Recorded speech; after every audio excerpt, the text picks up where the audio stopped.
Hello friends, welcome back to another video. 1029 schedule chile eiman a QR code example la Facebook, WhatsApp, Twitter, alo Instagram, alo YouTube ti ho a QR code kisim the ham kisim the lo kisim the hi iti sim da ham chong chum na la na so to kin vet sa den iten ep patro mam kisim ma thon in se tha de ye ja bula kona zone again hin ngai pu na channel la tha ne lu se tan like share subscribe wall video no ken te ki par masang kamin chula bonga hin ki pan ka video bula kona zone again nin ngai pe nin vet pe jen ki pa thu ken se na channel la tha ne lu se ten like share subscribe wall video no ken te ve direct panutin चाहे screen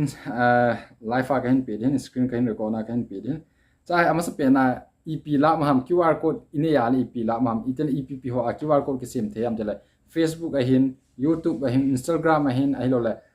WhatsApp हिन ती हो अदंग स्नैपचैट ती हो अलो business line ती लंगसा QR code के सेम थे ना हे वा ए हो इन ईपी हा मन पे ना एग्जांपल आ फेसबुक हा मन वेन ट्विटर हे तू आई इन हा मन ताविन ना तेलो इट इज हम YouTube min imang wen so ang so QR code ke sim thena WhatsApp ke senang ke sim then chu iti sim diu ham tila EP ala pi ma ham tila chi ala pi example a min national min chu hin sein tia iga se a hol amu zo wa ji lo hena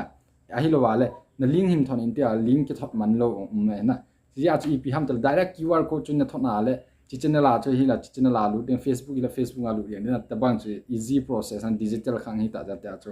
easy process na ma hin chu iti sim da ham ti ala sim the ham sim the lo ham ta sim the hana chu iti sim du ham ti le chai life a kan pe den ama sa pe nai hoya che du ham ti le google a che du hana google a che du cha hi pi na hol de ham ti le qr m e m qr t hin hol de hana na hol chai ten la chun chai azat jat ma hin example a chai abula kona kahin patin abula kona kahin pan chahe QR code generator ki hen achum hena chahe original lo ma hen ya noya chun che ki lev chun QR create your QR code for free ki hen jong a hi poina anoya chun che ki lev chun mi QR ki capital a ki chun pa hi me chai ten la chun ep bol dam ta hi hung loading de na hung loading chai ten la chahe amasa pe na ep hol di ham tele link yong hin hol di hin PDF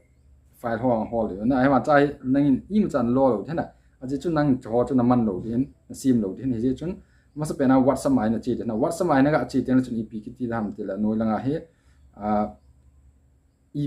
ep lang sanga na sim no ham na example apps hung do de hana ep lang sanga na sim no example YouTube ma umin WhatsApp ma umin Facebook ma umin image Instagram ti a tole chun atama atam hena Telegram ti ho email ho ang umahen EPPN imanu ham chi jung zu ya chi sem the na example Facebook mala Facebook YouTube hila YouTube chi chu ki me ro ken example YouTube ka men me cha ten ti a hung din anoya chi ep ham da YouTube link ki te na YouTube link a hi ep bol di ham ti le cha hi YouTube link chu ki la di na hoya ko nan la da ham ti le YouTube man lu den lu cha ten channel na ne ya le ba fa na che ding ba fa ko noi la hung vela chu ni YouTube link ti umin den chu na me na na me chai ten QR code name chu ep na pi no ham example a na channel min non chu na pi the hin na channel min non chu na pi the lo chum non ga pi the na nang thu hin chu example a ken ka channel min ka pin so ten ep content ham ti le automotive yong min book and lecture adang2 min na ten le education lang sa min blog lang sa min tin alo from lang sa nga video na si ma pi ho chu min ten he ba ep na si han chu nang na ki head chu na ki bol hai na video gaming lang sa video gaming television lang sa chi ke wa hen technology and chi ka pi hen pe chai ten ep ka bol ham tele customize and download QR code ki hi me de hai na ime chai ten ta interface din cha hi ep hung tham tele zoom ga bol le han che aning chu me le han ti a hung min tin chi hung mi PNG file na ki download the na ai lo le size ong hin ki su le the hin na dei chan na ki su le the hin ai phone a hela phone dung ju ya chan ki download the na chai PNG file a hi hin ai lo na lima na ki khat the na lima na ki download the PNG file na ki download the PNG file chu hi ten la chun na dei dia na ki bol the na chai JPG hi hin lima hi ga download ning ga ta download chi tan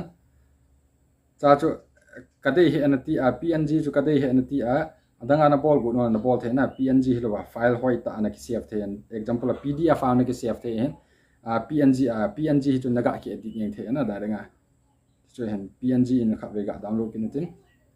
แต่จุนนักดาวน์โหลดน่าเฮเลยอีทำมินหินเสียแล้วนักะทอดยังเทนลิมานักะทอดยังเทนนักะทอดน่าแล้วอามันหินสแกนน่าแล้วนัดจินละจงลุดยังเทนช่วยเห็นที่ไปอัพโหลดคุณอาโซนักเน้นไงเป็นเน้นเว็บเพจที่ปัตตุกันฉะนั้นตบางวิดีโอนัดเดียวแล้ว subscribe เน้นบอทอยู่นะตบางวิดีโอหอยกินหาเสียงวล็อกพอจะขับเวขับจะขับแล้วหุ่นกิสิมจีเอ็มโบนะบอลไอ้ทำวิดีโอที่ตบางคอนเทนต์หอหุ่นกิสิมไอ้พัดนี่เราแต่ละที่ example ไอ้ short ตบางเอาวล็อกกินบอลกินอัพโหลดนะเห็นนะอาจจะจู่วิดีโออัพโหลดระหว่างเอาไปสร้างสุดที่ที่อัพโหลดนะเห็นไอ้ว่าactually channel content มอจีพีฮี